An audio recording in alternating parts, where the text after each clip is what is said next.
えおたき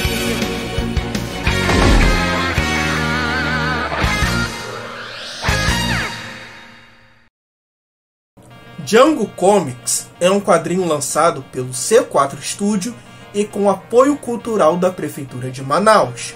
Apesar desse quadrinho não ser tão conhecido assim nacionalmente, ele me trouxe uma das propostas mais diferentes e interessantes das que eu li nos últimos anos. A começar, esse quadrinho traz 3 histórias feitas por 17 artistas de Manaus. E eles estão fazendo de tudo aqui, desde o desenho, roteiro, arte final, pintura, capa, revisão. E você pode achar que isso aqui virou uma verdadeira bagunça, mas não aconteceu isso. As 3 histórias são bem interessantes e só vieram artistas pica. Dá só uma olhada em quem tá nessa coletânea. O JVC, criador da Hypercomics, que inclusive eu tenho um vídeo aqui no canal. O Roman Mascarenhas, que é um cartunista bem famoso que trabalha nos estúdios do Maurício de Souza, é o design e roteirista principal da animação do Neymar Júnior e que inclusive tem uma história acreditada aqui nessa MSP50, fechando essa coleção. Tem o Ademar Vieira, que além de ter trabalhado na Hypercomics e na Juricaba, está fazendo muito sucesso com as suas tiras lá no Instagram, Sem Palavras. Tem o Jusilande Júnior, que além de ter trabalhado na Hypercomics, fez esse quadrinho sensacional com Ademar Vieira, chamado A Juricaba, que eu também tenho um vídeo aqui no canal. O Giovan Motter, que faz um quadrinho infantil sobre o cachorrinho dele, que é bem interessante. E o Luiz Andrade, que é um cara que está aí bem presente nos salões de comédias e que escreveu esse quadrinho de super-herói amazonense, Trovão. Claro, ainda tem muito mais desenhistas, capistas, arte finalistas nessa coletânea, porém eu não conheço direito o trabalho deles, mas não se preocupe, eu vou deixar a rede social de todo mundo na descrição desse vídeo, então depois de você assistir, vai lá e confere o trabalho deles. A primeira história dessa coletânea é Queopaque. Nela nós vemos uma tribo indígena que está passando sufocos contra um iguaretê. Os roteiros são do Ademar Vieira e os desenhos são do Jusilande Júnior, a mesma equipe lá do Juricaba. Eu não vou entrar em muitos detalhes dessa história, porque é mais interessante vocês lerem ela e descobrir o que é um iguaretê. A história, apesar de curta, o Ademar Vieira soube brincar bastante com as viradas de páginas. Então ela é mais interessante você ler do que eu comentar, e vale dizer aqui que ela poderia ter muito bem saído numa MSP50 com uma história do Papa Capim e mais um crossover aí.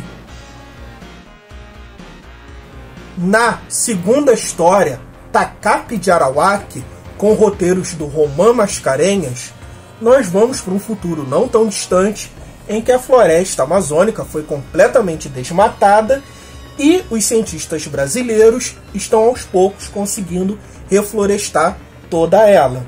Mas o exército brasileiro não está muito preocupado com isso e quer tirar o último recurso natural dela, que é um artefato místico que pertencia à antiga tribo dos Manaós.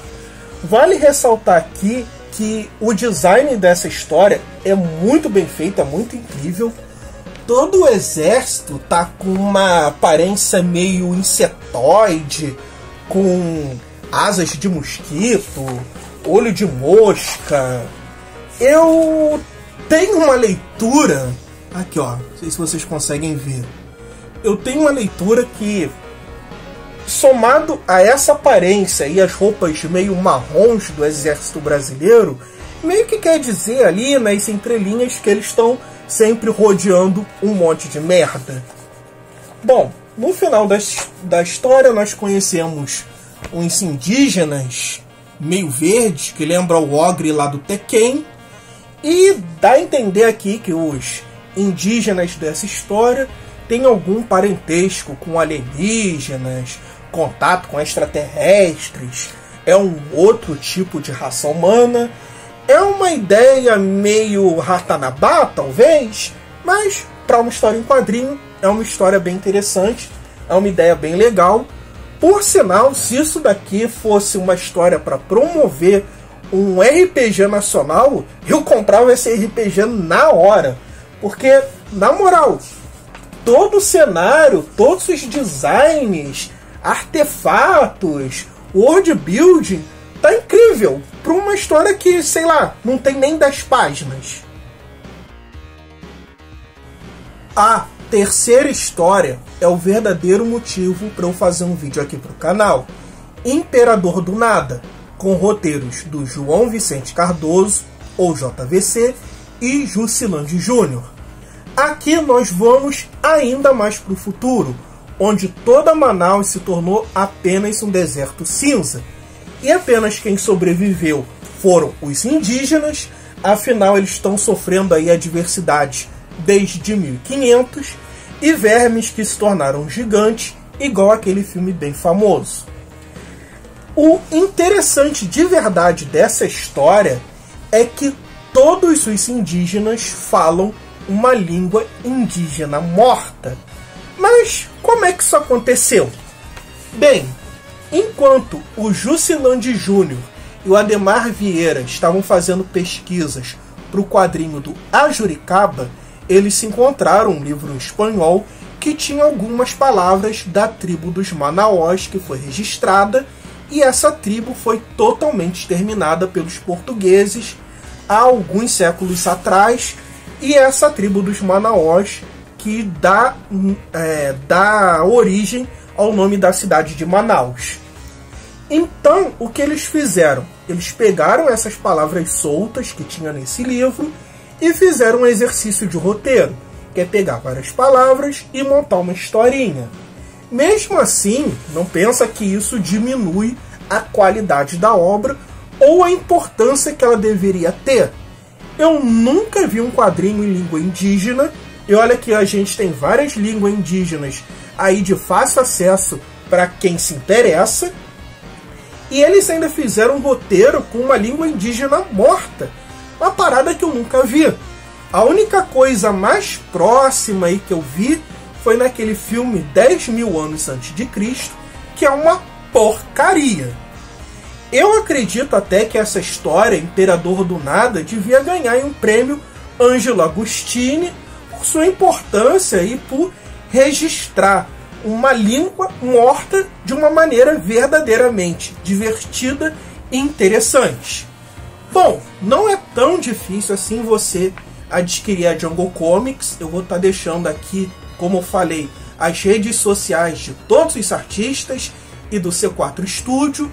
Encha um saco também da Samila Hidalgo para colocar esse quadrinho lá no Social Comics para mais pessoas terem acesso, mas não deixem de adquirir. Eu não estou sendo patrocinado aqui por nenhum desses artistas, mas é um quadrinho que eu acho que merece maior reconhecimento nacional, merecia um prêmio, e ele não deixa de ser um quadrinho muito divertido, muito interessante.